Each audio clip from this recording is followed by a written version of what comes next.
Olá, já parou para pensar se a nossa Constituição, sabe, aquela de 88, ainda está dando conta do recado? O mundo mudou muito, né? Digital, globalizado, cheio de tensões novas. Pois é, de um lado a gente tem a liberdade de expressão garantida ali no papel, mas do outro, Do outro, o desafio enorme das fake news. O poder dos algoritmos que ninguém vê direito.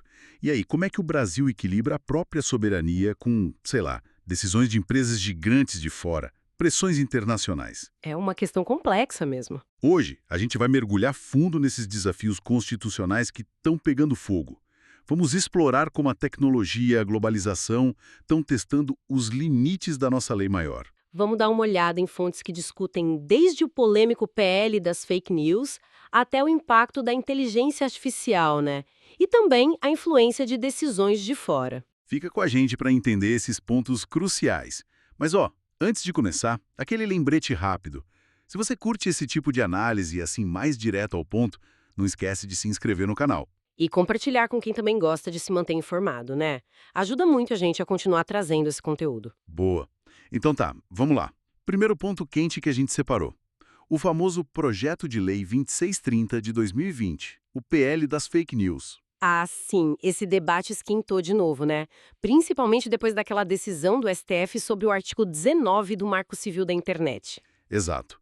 A ideia central é regular as plataformas digitais, redes sociais, buscadores, para tentar combater a desinformação. Só que aí começa a tensão, né? Onde é que termina a regulação, que é necessária, e onde pode começar uma ameaça à liberdade de expressão? Aquela garantida lá no artigo 5º, incisos 4 e 9 da Constituição. A liberdade de pensamento, de expressão intelectual, comunicação. E as big techs resistem bastante a essa regulação, claro. O que nos leva a outro ponto fascinante. Qual? A questão da transferência de dados e o embate com decisões judiciais internacionais. Empresas estrangeiras, segundo algumas fontes, têm questionado decisões do nosso STF aqui no Brasil. Usando tratados internacionais como argumento. Exatamente. Isso coloca em xeque a nossa soberania digital, sabe? Até onde vai o poder da justiça brasileira sobre dados e operações dessas gigantes globais aqui dentro? E a Constituição, ela fala algo sobre isso? Diretamente? Bom, diretamente sobre soberania digital nesses termos, não. Mas ela toca em pontos relacionados. Por exemplo, o artigo 5º, inciso 28º, que fala da duração razoável do processo. Ah, o princípio da celeridade. Isso. E também o artigo 21, que define a competência da União sobre telecomunicações.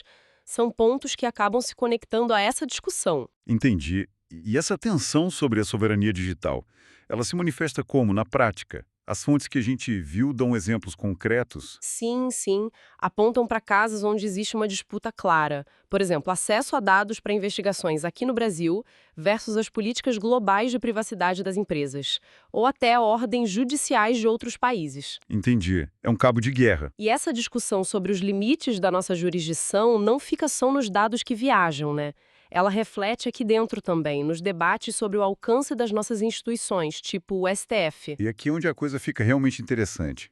As investigações sobre tentativas de ruptura democrática e as decisões do STF nesse contexto todo. Uhum. A gente tem visto um debate muito acalorado sobre o papel do Supremo, da PGR, a Procuradoria-Geral da República. As fontes que analisamos trazem muitos questionamentos sobre a tal judicialização da política, né? Exato. Aquela coisa de temas que, em tese, seriam do Legislativo ou do Executivo, acabarem sendo decididos pelo Judiciário.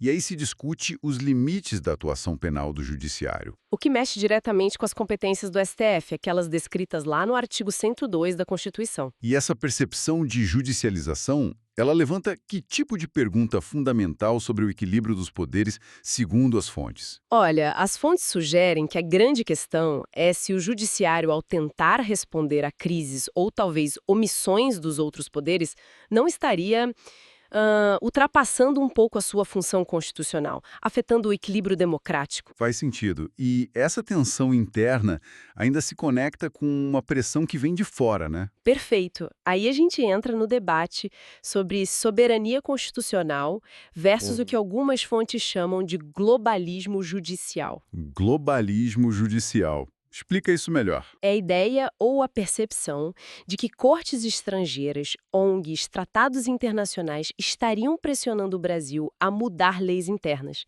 a alinhar nossas leis a padrões globais, digamos assim. Especialmente em áreas mais sensíveis. Exatamente. Meio ambiente, questões indígenas, gênero, a própria liberdade de expressão, temas que geram muito debate. E isso bate de frente com os nossos princípios de soberania, cidadania, que estão lá no artigo 1º da Constituição. Bate. Mesmo que o artigo 5º, parágrafo 2º, reconheça a força dos tratados internacionais de direitos humanos que o Brasil assinou. O dilema é: como conciliar esses compromissos externos sem enfraquecer a nossa própria ordem constitucional? Ainda somos donos da nossa lei? É uma pergunta que fica. E para complicar tudo ainda mais, tem um desafio que só aumenta: o controle de algoritmos e inteligência artificial. Ah, esse é o futuro. E o presente, né? Sim, o STF e o Congresso já começam a discutir como regular essas tecnologias. Elas moldam a opinião pública, podem influenciar eleições. Como é que a gente protege a soberania popular pelo voto, garantida no artigo 14, e, ao mesmo tempo, protege a liberdade de consciência e expressão do artigo 5º? Isso num ambiente onde a manipulação por algoritmo é uma possibilidade real, né? É a pergunta que fica: quem manda? A Constituição ou o algoritmo? E o desafio, como as fontes indicam, não é só criar lei para o futuro da IA. É reconhecer como os algoritmos já funcionam hoje, influenciando o debate, o acesso à informação, muitas vezes de forma bem opaca. A regulação tem que dar conta do agora e do que vem pela frente. Exato. E se a gente conectar todos esses pontos que a gente conversou, o quadro geral que as fontes mostram é bem claro. A Constituição de 88 está sendo constantemente desafiada, pressionada pela velocidade da tecnologia e pela complexidade da globalização. Isso não quer dizer que ela não vale mais, claro. De forma alguma, mas exige um esforço contínuo de interpretação, sabe? Um debate público forte sobre como aplicar os princípios fundamentais dela, liberdade, soberania, dignidade, a essa nova realidade que a gente vive. Então, o que tudo isso significa para a gente? Acho que fica a reflexão. Nesse cenário de mudança tão rápida, qual é o caminho para garantir que a nossa Constituição continue sendo um pilar para a democracia e para os direitos? E não vire, sei lá, peça de museu ou seja contornada por essas novas forças. É a grande questão do nosso tempo, talvez. Gostou da nossa análise?